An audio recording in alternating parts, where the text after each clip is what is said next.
Welcome to the University of Washington. Hi, my name is Dylan. Hi, my name is Simon. Hi, my name is Ruben. Hi, my name is Scott.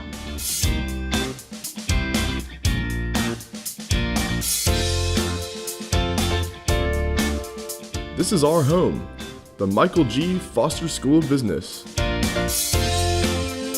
And this is Oren's Place, every Foster student's favorite spot to grab a coffee, a quick bite, or a pasta to go. We are the Invisible Hand, a group of organizational business experts hired by Oren's management to help solve the problem of a high turnover rate amongst employees. Well, guys, I think the best way to understand the inner workings is to look at an interview of a past employee's experience. Wow, yeah, that sounds like a great idea. Lucky enough, I got one right here. Wow. Okay, so how is Orange managed? I would say management was disengaged with the employees, which created lack of communication between those two parties. So you mentioned that the training process was fairly brief. Can you expand on what the training process actually was? You do orientation, which doesn't cover any training. You just are introduced to Orange, but then you do cashier training, which is not with a cashier. It's just paper. They just tell you how to handle money, and you just throw it into the service. In your experience, how long do employees generally stay there? I would say a quarter or two at the very most. Is there a reason for why that is?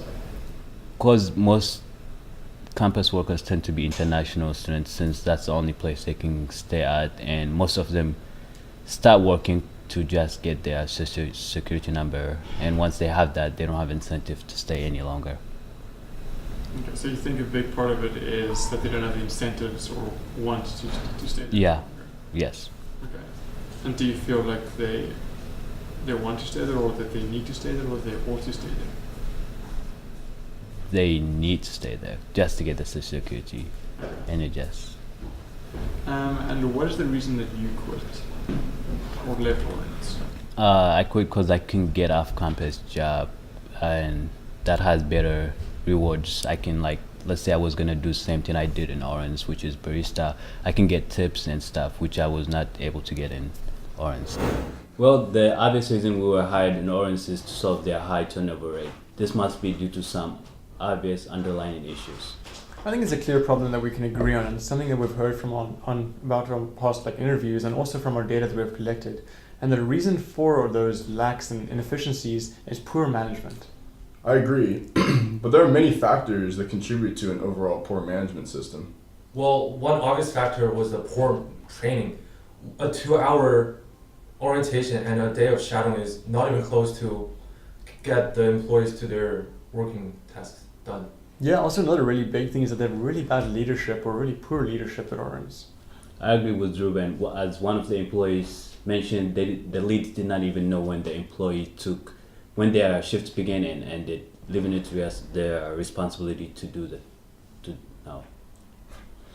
Yeah, and in another case, we heard that management neglected to tell employees that they were permitted to break after 4 hours of work.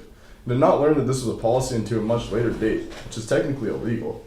Mm-hmm. Yeah, I think like another really big contributor regarding the poor management employee enthusiasm is the lack of motivation, or intrinsic or extrinsic for that matter, in the employees. Yeah, well, if we were able to develop a solution for improving Orange management, I believe we would see a much better result in employers' competence and satisfaction, resulting in a noticeable improvement in the retention rate.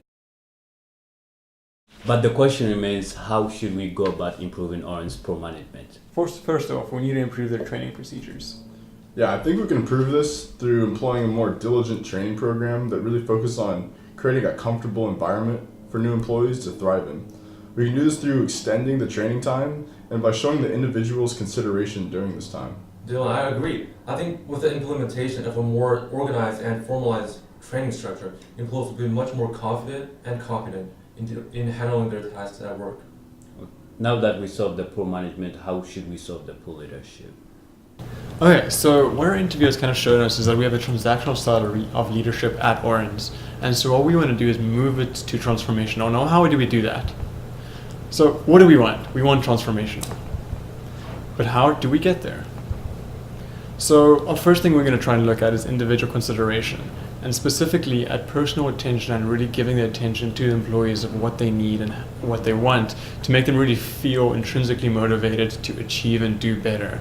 And the team and the management can do that by getting to know the employees better and tailored coaching and advice throughout the training and throughout the program and time while they are there.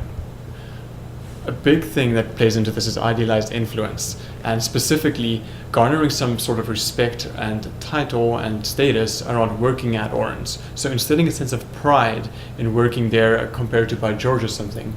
And if we are able to increase their or decrease their turnover and increase their efficiency, they'll be able to say that yes, I do work at the most influential and the most efficient cafe on UW campus. Wow!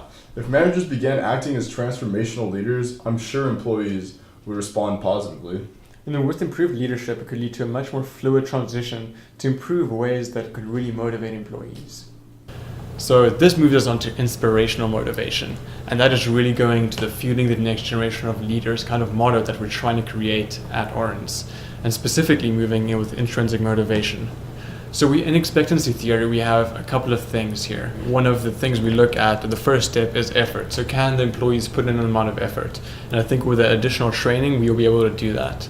Then a second one is going on to instrumentality. Are they able to perform to how we want them to perform? And for that, we're going to try and introduce some kind of reward system that will try and get a sense of their motivation, intrinsic motivation, their effort to be actually reflected in their work. And then the third one is obviously valence and expectancy theory, and that is, do they care about the rewards that we give them? And so that is something we will have to measure and look at. But we would specifically like to implement a tipping kind of system, which was mentioned in Simon's interview as something that was lacking from Orange and something that is beneficial at competitors. With this newly provided motivation and incentives, Orange will be much better and much more capable of retaining their employees. In conclusion, through improvements in Orange management via hands-on training, a shift toward transformational leadership, and bolstered motivational incentives, we would effectively see an improved work satisfaction and a sense of community begin to form amongst employees, resulting in a considerable drop in Orange turnover rate. With reduced turnover, it would allow Orange to see higher revenues from reduced training costs and an improved level of service through more veteran and competent employees.